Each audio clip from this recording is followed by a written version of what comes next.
The first vending machine in history was described by Hero of Alexandria. It was a simple device where you could insert a coin and receive a glass of holy water in return. Hero of Alexandria was a mathematician and engineer who lived during the 1st century AD. Nowadays, these machines are everywhere, but it's difficult to imagine that they were invented that long ago. In this video, we'll talk about technologies and inventions of the past that can still surprise the modern world today. But before we get started, if you're new to the channel, please subscribe and turn on notifications to receive our new videos. Over 2,000 years ago, a powerful weapon was created in China. It was comparable in power to the Kalashnikov rifle and was probably the first rapid-fire weapon in history. Although people were still far from inventing bullets and other modern technology, this weapon was an impressive achievement for its time. If you don't understand why it's so cool, here's a simple explanation. The more shells a soldier can fire, the more efficient he is. The Chinese warriors were incredibly efficient thanks to the repeating zhuge crossbow. The action of stringing the bow, placing the projectile, and lowering the bowstring could be done with one hand. If you've seen medieval crossbows, you can imagine that this Chinese crossbow was very different. Thanks to the magazine case with bolts, the zhuge crossbow could fire from 7 to 10 bolts in 15 to 20 seconds. But we're talking about the first version, while an upgraded version of this crossbow could also shoot 2 or 3 bolts simultaneously. For comparison, an ordinary crossbow can only shoot about 2 bolts per minute, and the best archer can shoot 10 arrows. See the difference? All this was happening in the 2nd or 3rd century AD, or maybe even before that. By the way, the zhuge crossbow was last used in real battles in the late 19th century. It's not just a crossbow, but a timeless classic. Here's another interesting fact. The Chinese repeating crossbow shoots bolts at the same speed as the Winchester Model 1873 lever-action rifle. It's not as good as the AK-47, of course, but still impressive. However, automatic crossbow rifles are not the only ancient Chinese technology that amazes us.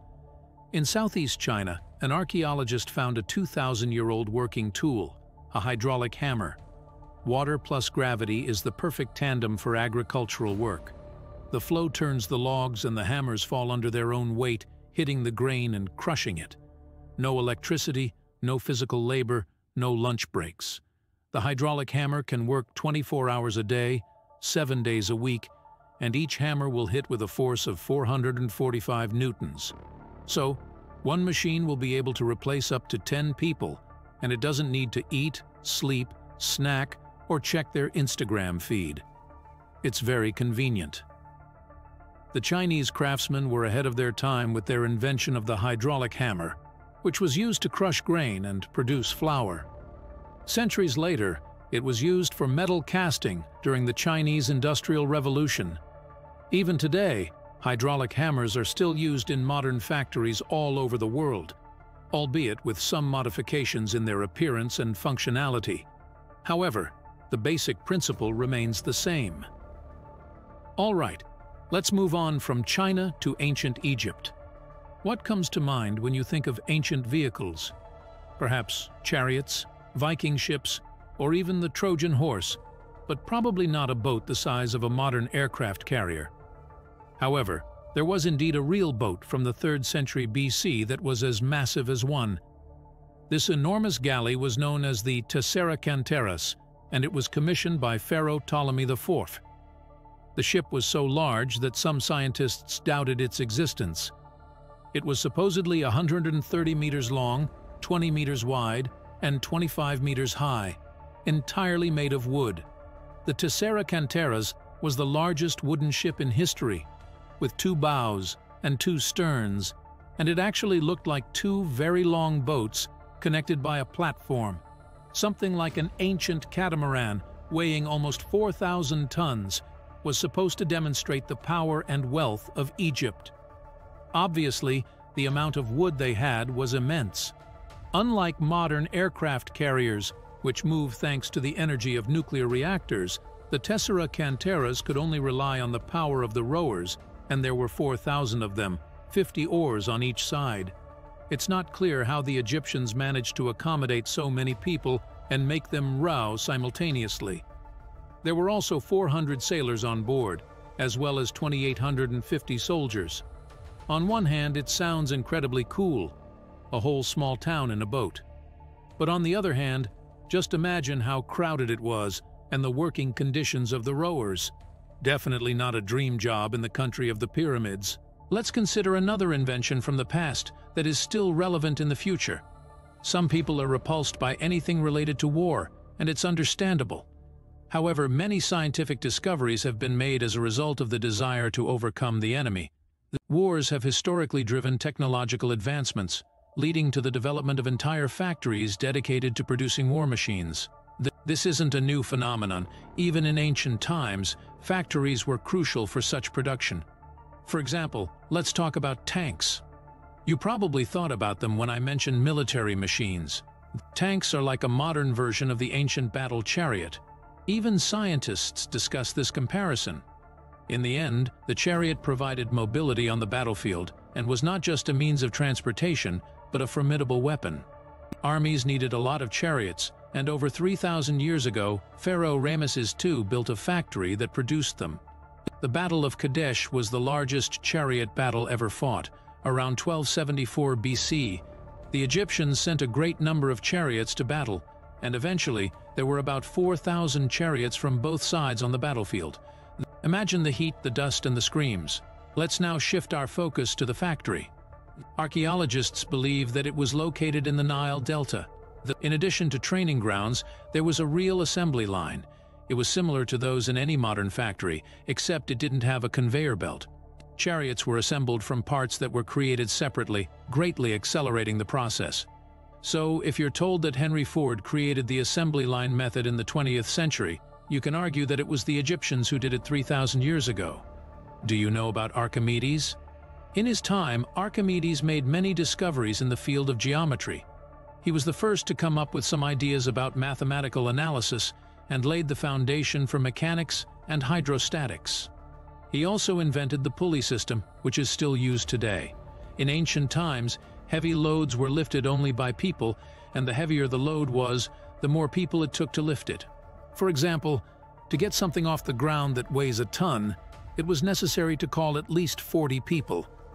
Can you imagine how hard it was to build anything? But Archimedes came up with a way to make people stronger without any mutations. Only a system of pulleys and winches that made it easier to lift any load. In simple words, the weight of the cargo is distributed on a rope. The longer it is, the more weight the person can lift. And although the whole process takes more time, it can be done with less than 40 people. There's even a legend that activities alone were able to pull a ship to shore using only his pulley system. Hopefully then he watched a bunch of people trying to push the ship back into the water and giggled, "Okay, well, Archimedes and his pulleys, ropes, levers, and other inventions are quite famous. But what if I told you there's at least one copy of a Swiss Army knife in the world, which is 1,800 years old, and of course, it's not from Switzerland. Roman craftsmen actually created the knife. It includes a spoon, a fork, a knife, an awl, and a small shovel. Everything that a rich traveler needed in ancient times. I have no idea what he did with the awl and the shovel. Needless to say, the metal faded a little and bent over time, but if you could look at a modern copy, then hell is there one on eBay, I buy that. Unlike the usual Swiss Army knife, which is appreciated for its convenience and functionality, its ancient Roman version emphasized these statues of the owner. Not everyone could afford to eat well on the road, let alone do it with proper cutlery, even today. In fact, Romans carried a whole set of silverware in their pockets. Maybe in the other pocket they carried a dinnerware set inherited from their grandparents. Now let's talk a little bit about construction when it comes to technology that were used, for example, by the ancient Egyptians to create their pyramids. There's always someone who believes it's all very mysterious. Surely you've come across these people. They like to talk alien forming and space drills. It's really hard to believe that all these huge monuments of limestone, sandstone, and granite were created without the help of modern devices. But to understand what the Egyptians actually used, you can turn to the frescoes. You see this one, it's very well preserved. It shows a man who uses a saw, and it's clearly made of metal. The strongest metal back then was copper, but could copper tools work with stone? It seems that any copper saw would bend. But strange as it may seem, copper withstand with a copper saw. It's possible to cut sandstone or limestone into pieces. Perhaps that's how Egyptian statues were carved. The pyramids were built. The Egyptians also had drills, which allowed them to make holes, even in such hard material as granite, and puzzle modern scientists. You know, I'm beginning to think if I start studying history, I'll discover that there's nothing new in the modern world.